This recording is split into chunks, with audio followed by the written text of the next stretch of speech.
Okay, so this is part 2 of how did British imperialism develop in India, because the last time we were talking about was how did the British East India Company actually gain control of India, and now we're going to talk about essentially how did the British rule India. So basically the way that the British did it is the British themselves, the British government themselves was not ruling India. It was under the control of the British East India Company, like we talked about the other day. So the British East India Company was a joint stock company, a privately owned company that was in effect working as an agent for the British government and running the colony of India essentially for Britain. So if we go back to this map here, which I showed you in the last video, basically the way that the British controlled over India is they had a set of what were major trading posts. These major trading posts were in Bombay, which today is called Mumbai. So actually, if you look at a map of India today, it would not say Bombay, it would say Mumbai. So they controlled from Bombay or Mumbai, Madras, and let me just erase this from the last one, and Calcutta. So these were the major centers of trading posts, and this was the major administration center of what was referred to as the 3 presidencies. And this was the bulk of the areas that the British ruled over directly. Now, many areas, like I pointed out to you the other day, and those are the things that are like in this lighter orange in the maps here, like up here, like Kashmir, like the Rajput states, Hyderabad, Mysore, all these places here. These places, the British basically had allied Indian rulers on the thrones. So they kept the Maharajas or the princes on the thrones in these areas, but the British had agents of the British East India Company stationed at each court, and and basically they were listening to what the British were telling them to do. Now, the main reason why the British were able to take over India is there was no concept of India at this point in India's history. There was no sense of national identity. Basically, if you know anything about India, you would know that even today there is a whole host of different languages spoken in India, and actually it is English that is the language that kind of binds many parts of India together. A lot of Indians will speak Hindi, but there's also a whole other host of languages like Gujarati and other languages that they speak. And so there really wasn't a concept of India. Again, I said this in the last video, India was really a series of separate kingdoms. And also India was an area that was divided by religion, because if you remember, the Mughals were Muslims, so you have some kingdoms that are Muslim and some kingdoms that are Hindu. Primarily, you have your Muslim kingdoms kind of in this area over here, kind of on the border of Afghanistan and what today is Pakistan. You have a lot of your Muslim areas here in what today is Bangladesh, which is another Muslim country. And even today, India, after it was partitioned into Bangladesh, Pakistan, and India, what's left being India today is the second largest Muslim country in the world. So there are still a lot of Muslims living in India, and so there was those also divisions kind of keeping people apart. So there was no national unity. So that made it a much easier for the British to rule over them. And the princes basically feared and hated each other more than the British. And they kind of didn't see it until it was too late that the British were really going to come in and take over, and that the British really were the bigger threat than these rivalries that they had for centuries. The other issue is, which I talked about in the last video as well, was the sepoys. That because so many Indians were willing to serve in the British regiments because they got paid very well, they got better weapons, they got better uniforms, this also allowed Britain, to control India, because like I said in the last video, they really essentially became the police force of the British Empire. And so the Indian soldiers outnumbered British officers and British enlisted men 5-1. So for every one British officer or British soldier in the colonial army, there was 5 sepoys. And by the early 19th century, India really is what we call the pivot of the Empire of Britain. And when you think about a pivot, that's where everything spins around.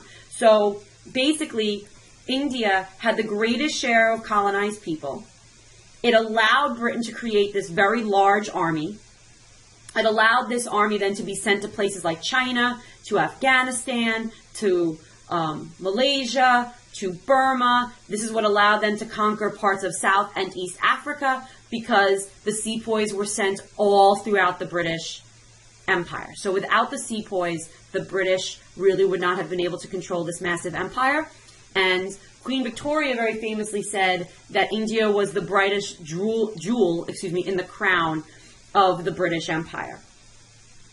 So India was also a major outlet for British investments and manufactured goods, and a huge source of raw materials. So when you think about the Civil War in our country, in the U.S., in the 1860s,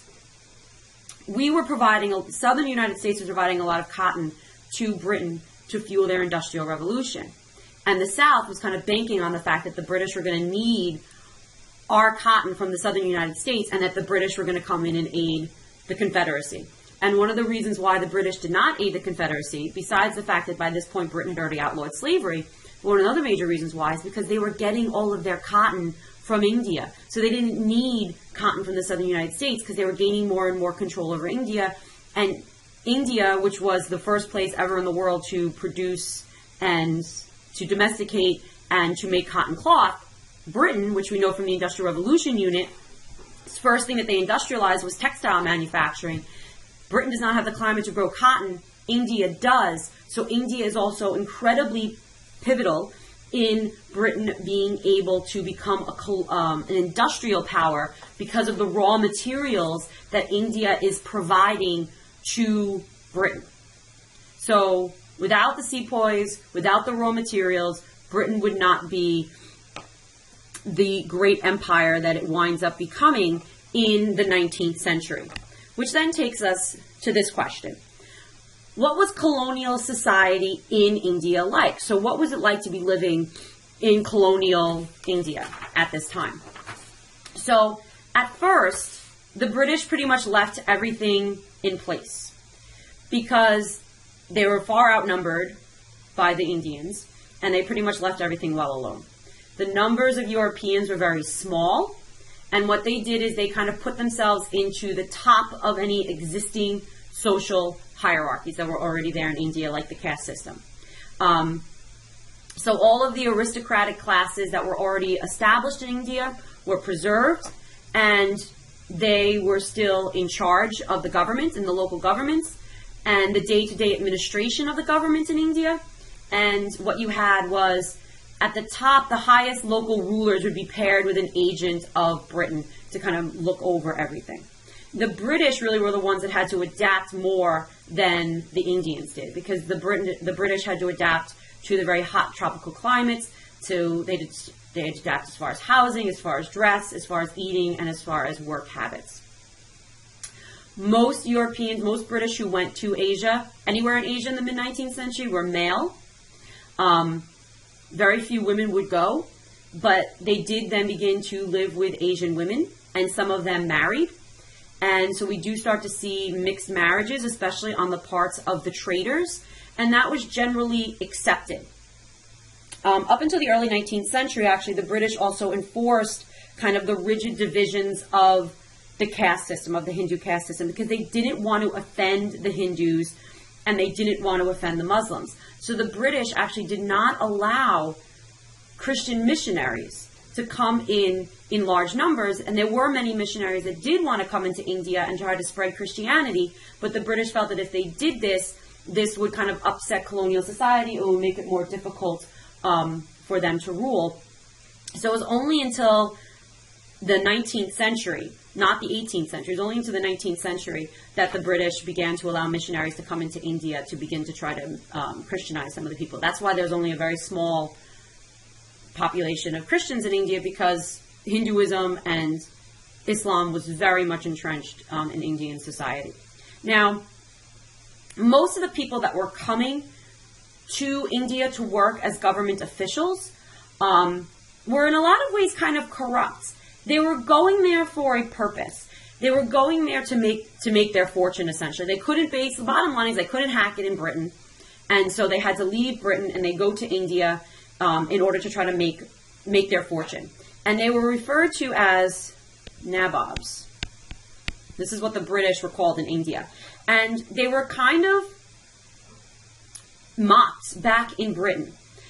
They were seen, like, again, as being very corrupt. They saw India as a way to kind of make money fast and expand their fortunes. And the way that they were going to do this was by exploiting the Indian peasants and exploiting the Indian artisans as best as they can. So they were known for their bad manners and basically just like their desire for money. And they were pretty much mocked back in England, and they would write satirical, oh my lord. They would make satirical novels about them back in Britain. And the misconduct of these nabobs resulted in what was known as the Bengal famine. Now, the Bengal famine happened in the 1770s. A third of the population died as a result of the Bengal famine. Now, if you remember previously, I told you Bengal was one of the most fertile areas in the world. So you sit there and you say, how could one of the most fertile areas in the world have this massive famine where a third of the population dies? And it wasn't because the crops failed. It was because of the misgovernment, miscontrol, misconduct of the nabobs. Because so much of the land was being used for cash crop production, like cotton, like indigo, and all these different things that could not be consumed, that not enough food was being grown, and as a result, people died. And this was something that was so big, and that the British government could not simply just ignore the Bengal famine.